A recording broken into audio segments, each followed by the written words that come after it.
طيب السلام عليكم. The phone number inshallah again. ايه بس الفون number. حاضر.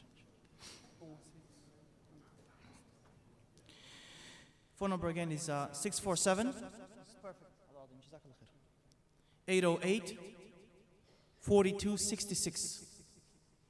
My brothers and respected sisters, questions have to be written down either through the text message or through a paper. We're not going to take questions from the floor. So it has to be written, inshallah. Forgive us, but because of just the number of people, inshallah, it's not going to be feasible for us to do it in that way that we did it yesterday. So the questions have to be written, inshallah, from upstairs or from downstairs, either through papers. Ibrahim, we can get some papers for the brothers, inshallah.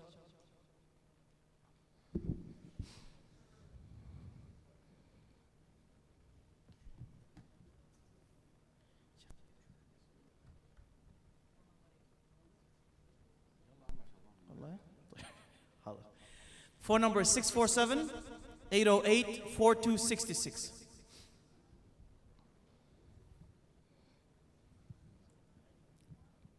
So we have lots of questions, inshallah. And the first question, I guess, really is for any one of the two mashayikh. So the question is, it's a good question, honestly, because it comes at the beginning. And the question is asking, are we even allowed to actually live in a non-Muslim land amongst non-Muslims with the hadith of the Prophet sallallahu alaihi wasallam, أنا بريء من كل مسلم يقيم بين أظهر المشركين. بسم الله الحمد لله والصلاة والسلام على رسول الله صلى الله عليه وسلم. This is a very important hadith that can't be rejected when it comes to the issue of al-wala wal-bara, and that the Prophet ﷺ, as we mentioned, freed himself from the action of the Muslim who does this, but it should be taken in its context. So the answer to the question very simply, is it permissible for a Muslim to live in a non-Muslim land? Although we have a hadith where the Nabi al-Mustafa said, I'm free from the Muslim who does that, the answer is, Allahumma na'am, it's permissible to do that, provided the person has the ability to practice his religion.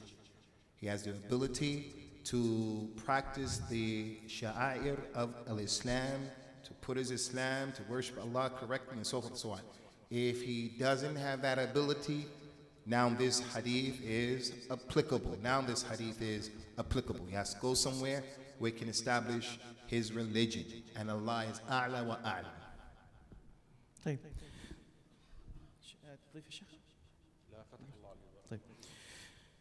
The second question is, how much can one integrate in a non-Muslim society? Can one join police forces, army, become a civil servant in a non-Muslim country? You're going to take this one? You see, I live here, you live in London. I live in the US, Sheikh. Allah al-Musta'an. Alhamdulillah, wa salatu wa salamu ala rasulillah, ashhadu an la ilaha illallah, wahdahu la sharika lah, wa ashhadu anna Muhammadan abduhu wa rasuluh. How much can we integrate into the society here? Your religion takes precedence over anything, over everything. You can integrate with anything that is compatible with your own religion, with your Islam. Anything that contradicts your religion, certainly, absolutely not. Once it comes to the police force, the scholars see no problem with that. Actually, we need Muslim police force because a lot of non-Muslim police officers do not really know how to handle Muslims, and especially Muslim sisters and with their hijab and so forth. But once it comes to the army, I tell you absolutely not, because most of these forces, armed forces, really are mobilized to kill Muslims. Jazakumullahu khairan. طيب.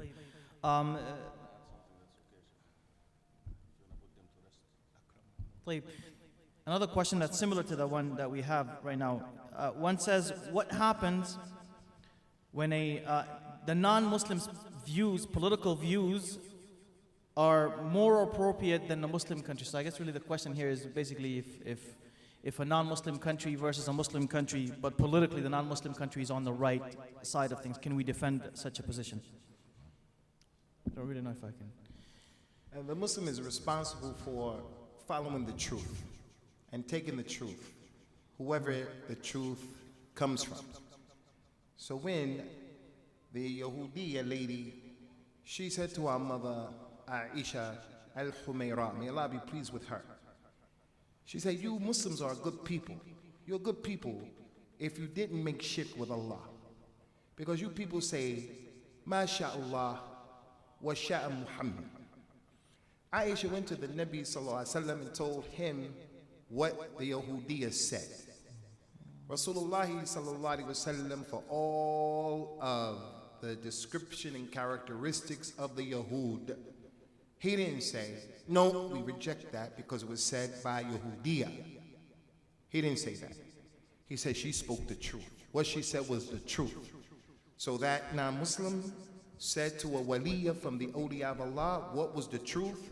And the Prophet sallallahu alaihi wasallam aqarraha ala al-haq alladhi qil. And similar to it are many examples, Ayatul Kursi being given, the virtues of it, by Shaitan to Abi Huraira, may Allah be pleased with him. So, if a non-Muslim individual, country, if someone says the truth, the Muslim is his job and his responsibility to get behind the truth and to be from the ansar of the truth. Wallahu a'lam wa a'lam. This question is to do with the, I believe, the unity part of your lecture, Shaykh. He says, this question says, Allah ordered us to follow Islam and be Muslims in the Quran and not to be divided. How can one say that the Prophet ﷺ was a Salafi, Hanafi, or Maliki? The Quran is above everything, and he named all of us as Muslims. Please give light to this matter. Since it was my statement, I'll take the question, and I'm happy that the question came, to be honest with you, because the real reason why I used that Salafi issue, and I didn't really explain it the way I wanted to explain it, and that is what I wanted to say was, I'm a person who sees myself and I strive and I want to be Salafi, meaning following the Quran and the Sunnah and understanding it the way the companions, nothing other than that. But if I were to use that word Salafi in order to put other people down and to be divided from other people and to be divisive and to be nasty, then this clearly is not something that's permissible. I can't use that word because Allah didn't use that word in the Quran, and the Prophet ﷺ didn't bring that word. So I can't use that word in that way. But the idea and the concept of, I want to practice Quran and Sunnah the way the companions did, nothing's wrong with that. Nothing's wrong with that. And we've been commanded to follow the scholars of Islam, that we all do, or we all try to, and all of those ulama. You mention his name, all of those scholars from the past, as I said in my talk, they all were in agreement that this concept is correct. What's that concept? That we have to follow the pious predecessors. We have to follow them. As for the usage of Hanafi, Maliki, Salafi, Khwani, Tablighi, Sufi, and you're using that word to be different and divisive and so forth and so on, then this is from the Asabiyya that I'm against it. So I'm Salafi, and I say I don't like you because you're not Salafi, and this is what's not permissible. This is what's not permissible.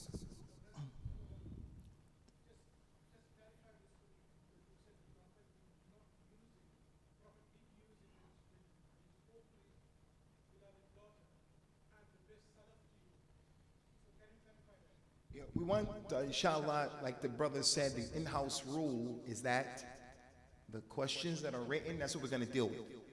So the Prophet sallallahu alaihi wa ala alihi wa sallam, the word itself, and the word that he uses, that he said to his daughter Fatima when he was about to die, sallallahu alaihi wasallam, I'm a good salaf for you, meaning I'm a good predecessor. I'm going to die before you. So he used that word. But the question of what he was saying was, Allah called us Muslims, and I'm saying I'm Salafi. So where did the Prophet say to Fatima, other than Fatima, I'm Salafi or Salafiyya like that? But the word itself, Salafi, as I just said, all of the scholars of Islam, they embrace this concept that I'm talking about, that we follow the righteous predecessors who came before us. At the top of the list, the companions of the Prophet sallallahu alaihi wasallam, wa radwanullahi alayhim ajma'in. Now, the next question is chicken or meat in North America, in North American supermarkets, without the halal marking, is that considered as permissible as it is a Christian country? How many times this question has been asked? I mean, how many times did we answer this question in Salah Udine? It's different questioners. Ya ikhwa, al-asl, by default, we are commanded to stay away from al-mayta. حرمت عليكم الميتة. An animal, a chicken, which is slaughtered simply not according to the way of Islam, which means, number one, Bismillah, Allahu Akbar was mentioned, a Muslim or a Kitabi did it, and the blood drained out of the body, and it was not dead before it was slaughtered. So this is what we're required to eat by default. This is the halal chicken, and I have no idea on what basis do we differentiate between the chicken and the beef. On what premise? It doesn't matter. Now, anytime a meat is slaughtered in such a fashion, in such a way, in such a method, is dhabiha for us to eat. Now, any meat that is not slaughtered in such a way is haram for us to eat, except in two cases. That this is the meat of Ahlul Kitab, that you're invited by a Kitabi, a Christian or a Jew, for a meal. Or you're driven by necessity, you're about to die, and the only way to save your life is to eat a little bit of meat, not a whole chunk of meat that is maytah. Now, the question that we ask ourselves here, quickly, so we get to the point, is McDonald's, Burger King, Ahl Kitab? These are businesses. These are businesses. The essence of you eating the meat of a Kitabi, if you're invited to his house, لِتَتَأَلَّفْ قَلْبًا, so that you may make them love Islam. That look, our religion allowed us to eat your meat because you have a special status. So in a way, they may like you as a Muslim, because quite frankly, if I invite you to my house and I offer you meat and you resent that meat, I'm going to be turned off from you. So this is like a wisdom that we could deduce from such a permission, as per the verse in Surah Al-Ma'idah. So what I want to say is, we must strive to follow al-asl. Al-asl is to eat halal dhabiha meat. Only if I'm invited by a Christian or a Jew to his house, or if he takes me somewhere, just say Bismillah. But us voluntarily buying mayta and eating it, going to places where they sell mayta and eating it, this contradicts the asl bi'idhnillahi ta'ala. Add to this, talking about this time, ya ikhwa, yani from the foundation or the principle of وتعاونوا على البر والتقوى ولا تعاونوا على الإثم والعدوان. How many brothers in the Muslim community have taken the risk in order to establish a component of Islam in this land, which is having halal dhabiha meat, whether by establishing a farm, or whether by having a halal store, or whether by selling the meat or being part of that investment? Why in the world do you abandon this brother? I understand they may sell the meat for more money than what they do in the supermarkets, but at least he'll establish Islam. The Sheikh answered the first question regarding staying here. The only justification for us to stay here is if we establish Islam, if we build institutions, make Islam applicable to our lives, so that we are justified to stay. Wallahu a'lam. Jazakum Allah khair. You want to say something, Sheikh? طيب, Jazakallah. No. طيب, the second question is, according to Islamic Sharia, there are three classes of countries or homes, I guess he's calling them diyar.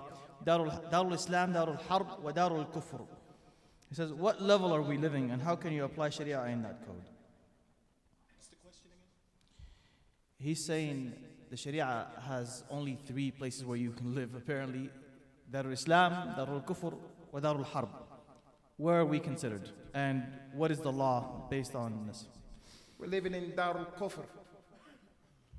Although in this Darul Kufr, the people who are running the show and running the program, they wage war against Islam and the Muslims in our countries, and they cause disruption and fitna and fasad.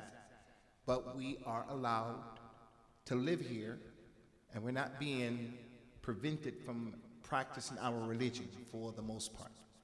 As for calling it Darul Kufr, Darul Harb, there are some ahkam that come as a result of that are big, that are major. And the harb that they're waging with us more than anything else here is a theological, a thought. I mean, we have problems here, but it's not the Darul Harb that the scholars spoke about in the books of fiqh, where they're coming and they're wholesale killing us. What happened in Spain, places like this. So we're living in Darul Kufr. Wallahu a'lam. My brothers and sisters, I'm just going to remind you, inshallah, I'm not going to ask questions that are just to do with general fiqh questions, like how old of a muhram should be and so on. The questions that I'm going to ask first should be only in regards to the theme of the conference. And if the mashayikh want to afterwards, we can ask them other questions, bi'idhnillahi ta'ala. You've been doing a good job selecting the questions. Alhamdulillah. I mean, take it easy, man. Hadr, I'm sorry. I'm flying to America after a couple of days. Well, this one, I don't know if you want to answer it. So this one here is speaking about paying taxes in a non-Muslim country when you don't know where the money is going. Or when you know where the money is going and you know you shouldn't go there. I guess really the question. Usamah. تفضل يا مولانا إن شاء الله. يا إخوة المسلمون عند عهودهم. Not because you're doubtful of where your money is used, this does not justify the means, which is cheating in your tax return or tax reports. You have committed yourselves to being Canadian. It does not contradict your religion to pay taxes, because these taxes also go towards the education, which is we don't take advantage of, obviously, towards roads, maybe paving roads, towards helping a lot of Muslims who are in welfare. I'm sure you have welfare here. Allahu Akbar. Alhamdulillah, yani, fulfill your covenant and pay your taxes. Jazakumullahu khair. This one here is what happens when a permissible action in Islam becomes illegal in the law of the country. And I think this is similar to the question of another person who says marrying two women in a non-Muslim country is not permissible. Legally, are we allowed to do it? Can one go against the law of the country? We should do our best not to disobey the law of the land. We should do our best. The premise has been established throughout the last 2 days that Al-Islam is uppermost and nothing goes against Al-Islam. But if something is mustahab, something is halal, it doesn't necessarily mean that you have to do that particular thing. So if the law of the land says that that particular thing is illegal in that land, we're going to say, no, it's not illegal with Allah, it's not illegal with us, but we're going to respect what the law of the land is saying, especially if the thing is mustahab, it's not something wajib that you have to do. If the law of the land came and told us, you cannot pray, you should not pray, that's against the law, then in this case, the Muslim is not going to take that on board, he's not going to embrace that. So these types of issues, they're not really that complicated. We make them unnecessarily complicated upon ourselves. So if there is a law that says you can't do that particular thing, we have to look at what is it talking about? What's being dealt with on the table? We're going to obey Allah and His Messenger, and we're not going to obey the creation when it entails disobedience of Allah Azza wa Jal. So if it's not against the religion, or if something is not wajib, then you just stay away from it, preserving your own safety and your own security. Wallahu a'lam. Second part, Sheikh, of the marriage.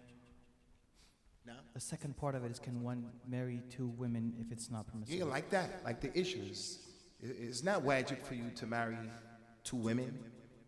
It's not wajib for the individual to marry two women. Allah Azza wa Jalla, He gave you the option of marrying 2, 3, or 4, 1, 2, 3, or 4. You have that option.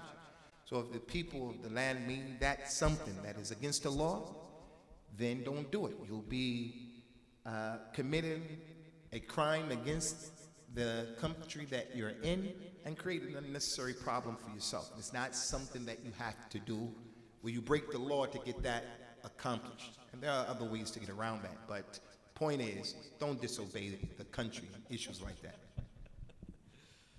Abdul Wahab is getting upset. Why are you upset, Abdul Wahab?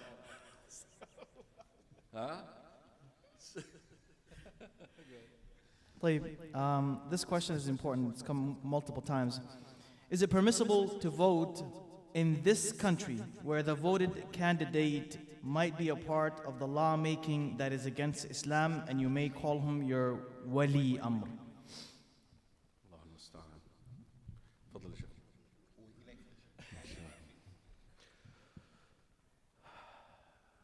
الإسلام السياسي, you know, the concept of political Islam doesn't have, and this is the statement of Al-Izz ibn Abd al-Salam rahimahullah, there is no black and white.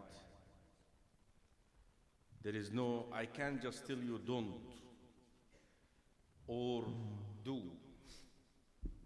or halal or haram, because we don't have a text there that can guide us through the process. So the whole issue is based on assessing the positive and the negative consequences of the act. If you feel that your voice will make a difference in bringing someone who will be of help to the Muslimin, advocate for the rights of the Muslims, promote somehow liberty, stop that wave of Islamophobia. So this is a benefit. You may also see that the same person is promoting homosexuality, for example.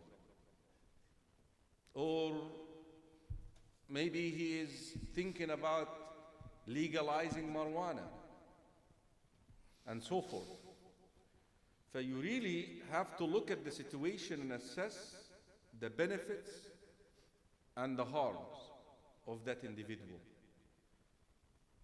Will us, by default, like they say, درء المفسدة, removing the mafsada, the bad things, takes precedence over jalb al-manfa'a, that you get a benefit out of the person. Now, if that person comes to office and he helps us or prevents mafsada from coming to us as Muslims, we don't say it's halal. No one can say halal. Anybody tells you it's halal to vote, he's out of his mind. You say, أخي أرى هذا, ما شاء الله, I think it's a good idea. هكذا. Because halal and haram is Allah and His Messenger. Wallahu a'lam. Fadl Shaykh. This issue I would like to add on. First, let me say that I agree with everything that was said 110%. But one thing I think that is really critical in these types of issues is that whatever side of the fence you happen to stand on personally, we have to be tolerant to the opposite side. Just recently in the UK, there was a Muslim who was voted as the mayor over London, one of the most important cities on the face of the earth. And this particular individual used to come to certain lectures and functions where people of the Sunnah were given dawah, where different Muslims were given talks, and he used to be there. So his opponents now said that he was an extremist, said that he supports terrorism. He still won. So now we're going to wait to see what's going to happen and what he's going to do. But one of the things that happened that was disturbing in the whole process is, number one, those people who are of the opinion that no, you shouldn't vote at all, you shouldn't get involved at all, we should give dawah and give the community and society the way that the Prophet did, sallallahu alaihi wasallam, without engaging in that process at all. We shouldn't look at that person as being mutashaddid, as having ghulu, as having restricted vision, because voting and these things, legislating with what Allah didn't reveal, is kufrun. It is a big issue. And people of the Tawheed look at this as a big issue. So you shouldn't look at him as being mushaddid. And the one who takes the other position, yes, it's permissible to do that. We can vote with conditions, looking and considering all of these variables. There are proofs for that. And plus, the challenges that are on the table. If we continue to not engage in the process, then how and when will we begin to change the issue? So I think this particular issue of being mature and understanding is going to benefit us. We need some, sophistication, our community, the way we look at these issues. So I have a problem with the people who look at the ones who say, don't vote at all. You're mutashaddid.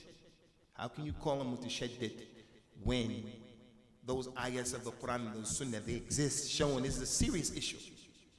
But the one who says not permissible, he also shouldn't be rough and tough with the other side, because there are proofs from the religion that would allow such an issue. And Allah knows best. This question is the ruling on machine slaughtering. I think it's for Sheikh Karim AbuZaid. That's your turn. That's your turn, ya Sheikh.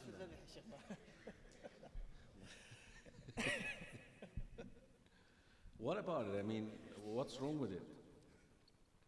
Bismillah, Allahu Akbar is mentioned. Is that the question is about? Naam. Here the question is usually, as you probably know, it is the hand slaughtering versus machine slaughtering. It is permissible. When some of, I believe, Sheikh bin Baz, rahimahullah, he came actually and he saw that, if I'm not mistaken, or one of the mashayikh, and he said it's permissible as long as Bismillah, Allahu Akbar is mentioned in a way. It is permissible, inshallah. Wallahu a'lam. The question here is, I think one of the sisters just wants to have clarity on Islamic schooling versus public schooling.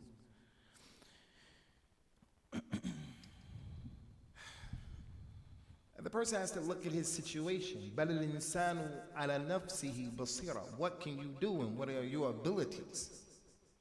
My wife has a master's degree in education, but she's not in a position where she is capable and able to teach all of those children. All of my children from the other wives as well. She's going to teach all of them. No, she doesn't have the ability. She doesn't have the discipline. She doesn't have the resources. She doesn't have the will. So if a person has the ability to do something like that, then by all means, you're controlling the environment. There's a lot of benefit in that. And when we talk about education, many of these schools in the West, public schools, they are miseducating people. They're not educating you. And these other alternative ways to education, even other than Islamic schools, many times they're better than the public school. So the person has to look at his ability, has to look at what's on the table, and obviously make a decision based upon all of those details. And Allah knows best. This question is about from someone who's he's questioning receiving support from the government. Is it permissible in a non-Muslim country to receive, I guess, really social assistance? Does he qualify? That's the question. Are you cheating the system? If you're eligible because of your condition, there is nothing wrong with it. But if you are ripping the system off, meanwhile you're able to work, you don't qualify, that is cheating. Even though you're doing it to a non-Muslim government, it's still unlawful. طيب.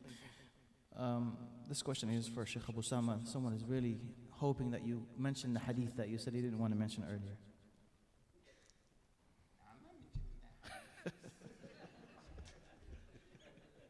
Abu Huraira told the people, may Allah be pleased with him, doing the fitna of Yazid and all of the drama that was going on. He told the people, if I were to tell you some of the hadith that I heard from the Prophet sallallahu alaihi wasallam, they chop my head off. And that's not considered to be kitmanul ilm. It's going to be a fitna if he told them all those hadith. Ali ibn Abi Talib, Abdullah ibn Mas'ud, may Allah be pleased with them, they gave people instructions. Hadithu nas ala qadr aqulihim.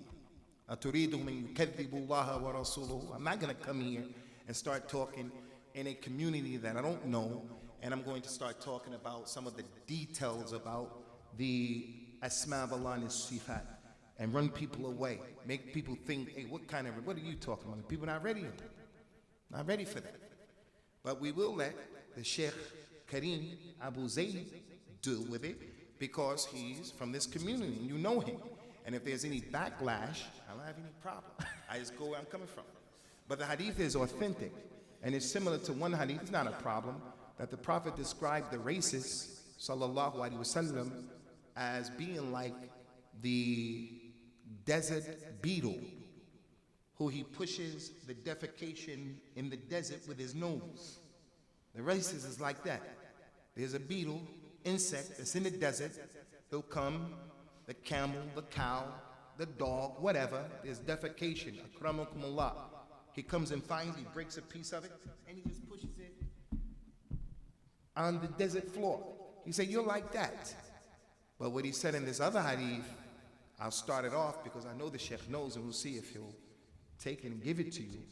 He said, if you see a man, إِذَا رَأَيْتُمْ رَجُلًا يَتَعَزَّى بِعَزَّاءِ الْجَاهِلِيَّةِ, then you do this, you do that.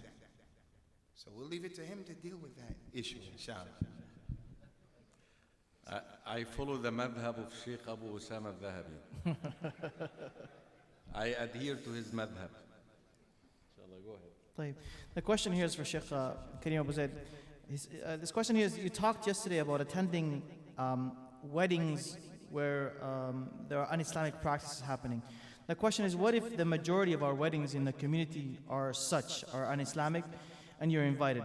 wouldn't it be a better idea to go to congratulate the groom and help out with it and give advice within, or and help in the arrangements, and when it starts to go, I guess really the question is, when it starts to kind of get ugly or un-Islamic, then I leave, or should I just not go, period? And the question here is, since we're a minority within a majority and the person is trying to do halal nikah, but he's allowing some cultural, I guess really impermissibilities. First of all, the principle of the majority of us doing this, then we gotta do it. I mean, that is not how it goes with the Muslim these days. Allah subhanahu wa ta'ala tells us in the Quran, وَإِن تُطِعْ أَكْثَرَ مَنْ فِي الْأَرْضِ يُضِلُّوكَ عَنْ سَبِيلِ اللَّهِ. If you follow the majority of people in earth, they will misguide you. They will take you away from the way of Allah subhanahu wa ta'ala. So we're not talking about the majority and minority here. We're talking about the truth. What are you participating in? You're participating in a function that engages gender mixing with a lot of fitna, the way they dress. I know what we're talking about exactly. We're talking about music and a lot of cultural practices that has nothing to do with Islam. And simply, you going there, you're part of it. And I have said this before, don't even attempt, and I'm telling this out of my own experience, to give people nasiha when they are excessively joyful or excessively sorrowful. When they are going through through the process, they are not gonna accept nasiha. You don't go to a nightclub, somebody drinking and give him nasiha. It doesn't go this way. Listen, there is a way to accommodate your relatives that later on, or even before the function, that you congratulate them for the wedding or for the function, whatever the occasion is. So you have kept that kinship ties and you upheld it, but at the same time, you do not take part in this. Regardless. And this is the way it should go, ya ikhwah. We talked about being a stranger, living as a stranger. And this is the only way for your brother or your sister to realize the wrongdoing that they are doing. I'll never forget, this happened to me 2 months ago. A top-notch lawyer in my community. I thought the guy reasons, he received one of these honorable whatever prizes, big. So he insisted on inviting me, and the guy seems to be, mashallah, a future politician in a way. I thought, okay, let's go and help him out. And when I arrived, I found people drinking. And I'm supposed to sit with those people in the same table. I mean, what are you going to do? Go to a guy who's about to receive his prize and tell him drinking is haram? What? This is making you crazy. لا ما ينفع هذا. No. What did you do? What I did, don't ask me. Congratulations, and I left. Dinner, you eat the dinner, my brother. The question here is about interfaith practices. There's events when usually masajid are involved with churches, and they come together and they do prayer for peace, and they sit together and they talk about. Is this permissible? Not only is this permissible, but it's something that we have been commanded to do in terms of giving da'wah to Allah. كنتم خير أمة أخرجت للناس. Because why? We make al-amr bil-ma'roof and al-nahy an-al-munkar. And Allah commanded us to give da'wah to Allah. But the issue is, who's going to do it? Is it any Amr, Bakr, and Zayd who will do any and everything that the interfaith people are putting on the table? This is the problem. A lot of people have good intentions and they're active and they want to give dawah. But how am I going to go to a church or a synagogue and when it's time to open up for the meeting session, we all stand in a big circle and we hold hands. And on either side of me, I'm holding hands with two women. And the one who's leading the dua is a Christian who's going to make dua to Isa ibn Maryam, salawatullahi wa salamu alayhi. And I have to listen. And then the Yahud is going to do what he does, and the Sikh does what he does. And then my turn comes. And then I make dua to Allah. And I say, I'm justified because they won't hear me out if I don't do that. No, this is the problem. This political correct approach. A dawah is like salah. A dawah is like al-hajj and umrah. A dawah is like fasting. It is ibadah. And it has to be done a particular way. It has to be done a particular way. I don't want anybody to think that you in a straitjacket and that we can't be, in our approach to dawah, we can't be cutting edge and we can't be, doing things that may be different, but under the umbrella of Islam is permissible. So yes, we should give dawah, but the way interfaith dawah is today, I think many times the wrong people are involved. The wrong people are involved, and as a result of that, it's too liberal, and sometimes we're given a bad picture of Islam as opposed to what we're supposed to do. Allah knows best. This brother asked a question right before he asked me to answer it. If you don't mind. Ya ikhwa, the brothers are confused about the night of the 15th of Sha'ban. هذا هو السؤال جاء 15 مرة هنا. Very quickly, the brother asked me to address this because he was invited to, I think, a particular party or a function pertaining to the 15th of Sha'ban. لم يثبت في فضل هذه الليلة. We have one hadith regarding the virtue and the merit of this night. حديث أخرجه ابن ماجه أبو بكر معاذ أبو موسى رضي الله عنهم جميعا. They narrated the hadith. When the night of the 15th of Sha'ban is here, Allah subhanahu wa ta'ala looks at us in a way that suits His Majesty, and He will forgive all of us except two types: mushrik, someone who is engaged in shirk, or someone who is harboring hatred. Mushrik or mushahid.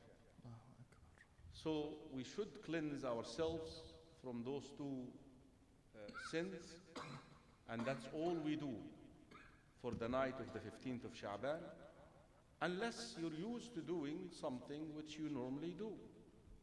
Like if you're familiar with, you're used to praying tahajjud every night, khalas, you're praying tahajjud every night. You're used to fasting the 13th, the 14th, the 15th of each month, al-Ayam al-Bid.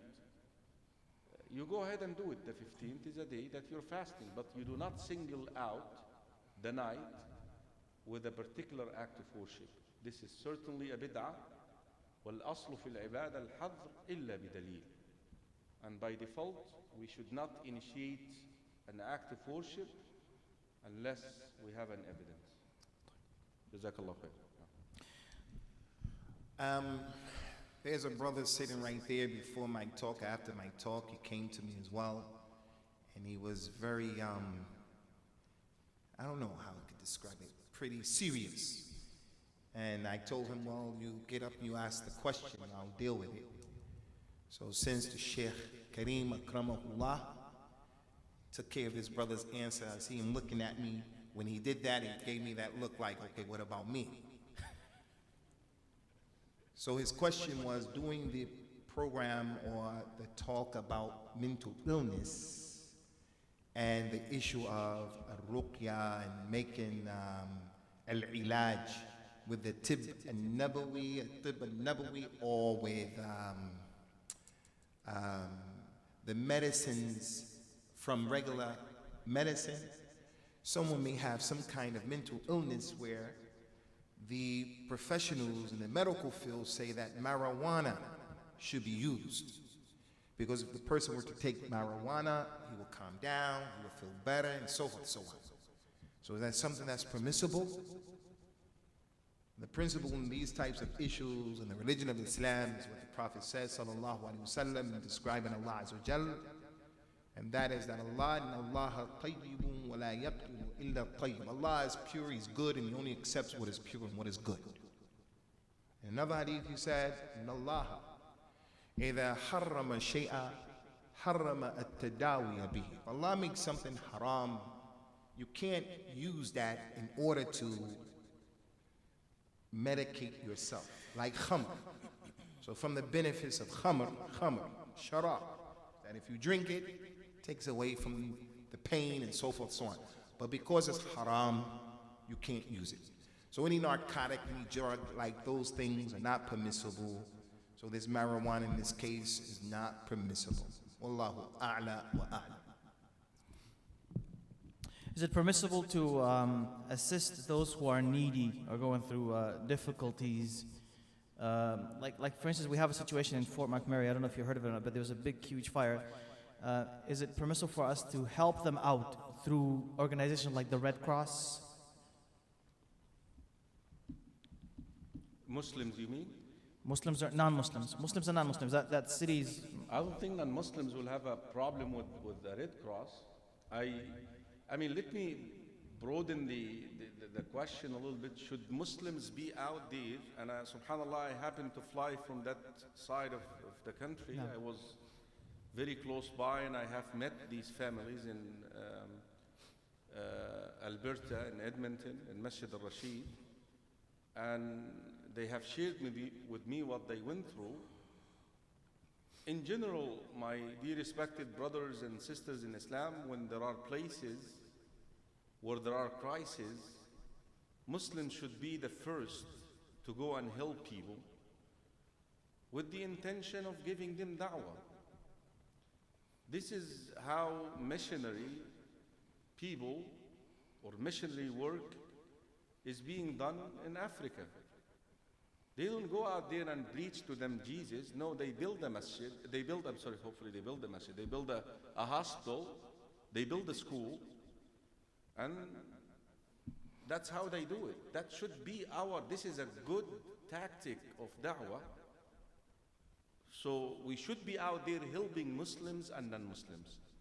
Once it comes to Red Cross helping Muslims, we have to make sure, because this is against the regulations of the Red Cross itself, we must make sure that they are not trying to convince our Muslim brothers and sisters to adopt Christianity or to take on another faith.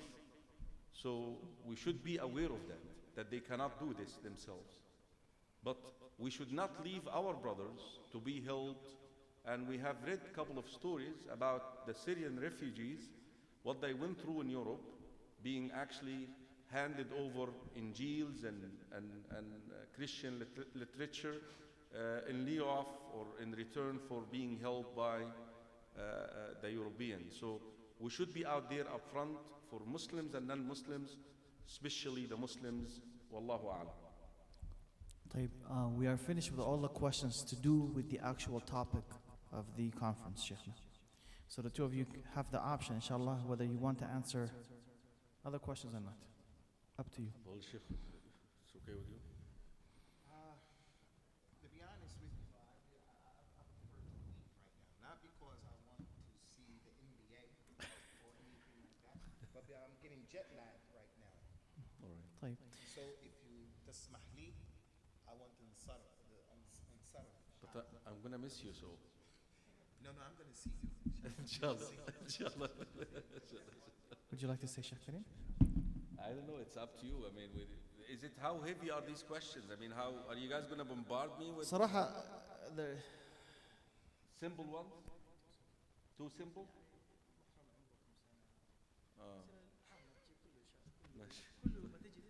استنى يا شيخنا عشان نمشي مع بعض بقى وخلاص. ماشي يعني. طيب. يلا خلص. الله المستعان. Can an 11-year-old boy be a muhram? Is he at the age of puberty?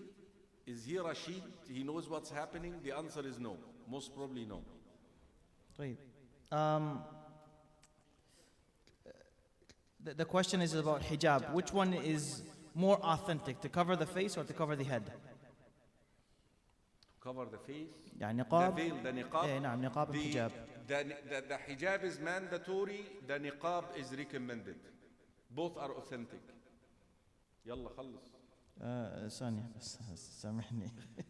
طبعا في صراحة about 15 times about الشعبان طرق مختلفة. بعضهم بيقولوا هل في دعاء مخصص لهذا اليوم؟ No special دعاء. No.